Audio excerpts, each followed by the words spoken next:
There's a strange sadness that hangs in the air when summer begins to die, a melancholy that settles deep in your bones. You can feel it in the way the sun dips below the horizon a little sooner each evening, its light losing its strength, becoming thin and watery. The sky is painted in those bruised final shades of purple and orange, a spectacular funeral for the day. The sounds of the season begin to fade. The cicadas, once a deafening orchestra of August nights, start to quiet down. Their frantic buzzing gives way to a hesitant, intermittent chirp, leaving a void in the soundscape of the evening. Their songs grow sparse and lonely, like the last few guests at a party who don't know it's over. It's a time of transition, a slow, reluctant turning of the page from the warmth and freedom of July to the crisp, encroaching chill of autumn. We perform the annual ritual of surrender. We pack away our swimsuits, still smelling faintly of chlorine.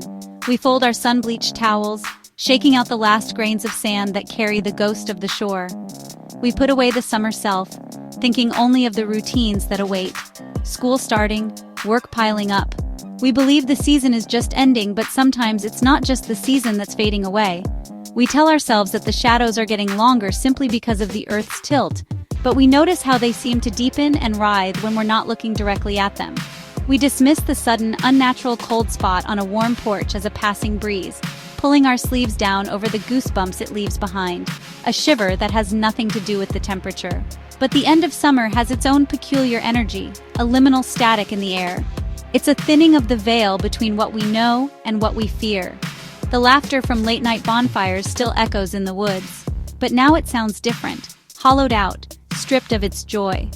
The familiar paths we walked 100 times in July suddenly seem alien and unwelcoming in the fading light of September. Every twist and turn feels wrong, as if the forest itself has rearranged its geography to lead us astray. It's in these final, fleeting moments of the season that the world seems to hold its breath, waiting for something to stir in the quiet. This is when the strange stories begin to surface, whispered from one friend to another as the first cool winds rustle the drying leaves. They aren't the grand, theatrical tales of haunted mansions or ancient curses. No, these are smaller, more intimate horrors, born from a detail that is just slightly wrong, a reflection that moves on its own, a game of hide-and-seek that ends with one player never found. They happen in the places we thought were safe, the places interwoven with our happiest memories. The summer camp we loved, the family cottage by the lake, the lonely stretch of highway on the long drive home, the places you can't just run away from because they are already a part of you. My friend Chloe was a camp counselor for years, right up until the summer she turned 21. For her, it was more than a job, it was a calling. This final season, however, felt different, tinged with the bittersweet knowledge that a chapter of her life was closing. Her last stint was at Camp Whispering Pines, a rustic spot deep in the woods of northern Maine. The name was a misnomer. The ancient pines didn't whisper. They stood silent and watchful, surrounding the camp like sentinels in a vast, untamed wilderness. The final week of August was a whirlwind. Pack up cabins, take inventory of art supplies, scrub down the mess hall. The cheerful chaos of summer had evaporated, leaving a hollow echo in the empty buildings after the last few tearful kids were picked up. By the final Friday, only staff remained. It was tradition to have one last bonfire, a final night of stories and cheap beer, before scattering back to college. The fire crackled, a defiant sphere of warmth as they reminisced. The disastrous canoe race, the kid who thought a raccoon was a cat, the awful food. But as the night wore on and the fire burned low, the woods felt immense and watchful. The darkness was no longer just an absence of light, but a tangible presence pressing in. Chloe felt a prickle on her neck, a primal sense of being observed she couldn't shake. She told herself it was just the melancholy of the last night. The director had left. The counselors were alone miles from town with no cell service and the only phone locked in the office. They were completely cut off. Suddenly, Maya went still, staring into the woods. Did you guys hear that? Her voice was a strained whisper that sliced through the chatter. At first, just wind. Then, a faint, rhythmic sound emerged from the darkness. The gentle, squeaking noise of a swing moving back and forth from the deserted playground on the other side of camp. It's just the wind. But the sound was too steady, too metronomic. It wasn't the wind. They all knew it was impossible. The playground was empty. I'll go check it out. He was trying to be the brave one for the group. They watched his beam carve a path toward the playground. His footsteps crunched on dry leaves, a fragile sound against the relentless squeaking. Then the beam vanished behind the trees. The swinging sound stopped, not faded, not slowed. It just ceased. The silence that followed was a physical blow, heavier than the noise. After a moment, Ben called out, "Sam?" No answer, just the wind. Fear, which had been a spark at the edge of the firelight, now swallowed the circle whole. They found only his flashlight under the swing, its beam pointing up at the empty seat like a ghostly spotlight. Sam was gone. The silence felt like a predator holding its breath. My sister Laura is a long-haul trucker. She spent half her life on the road and has heard all the stories: phantom hitchhikers, ghost lights. She was always the skeptic, the one with a rational explanation. But one story she tells has no explanation. It was late summer, a run-up through northern Arizona toward Utah. The night was suffocatingly hot, and her radio began to dissolve into a sea of static, as if the empty miles were swallowing the signal. Then, a flickering orange sign cut through the darkness. Roadwork ahead, Detour. An arrow pointed onto a smaller two-lane state road. With a frustrated sigh, she turned. The moment her tires left the main highway, everything changed. The radio static cut out, leaving a profound, unnatural silence. The road was ancient, the asphalt cracked, the painted lines faded to whispers. There were no reflectors, no signs. An unsettling sense of déjà vu crept in. Every bend, every small hill felt identical.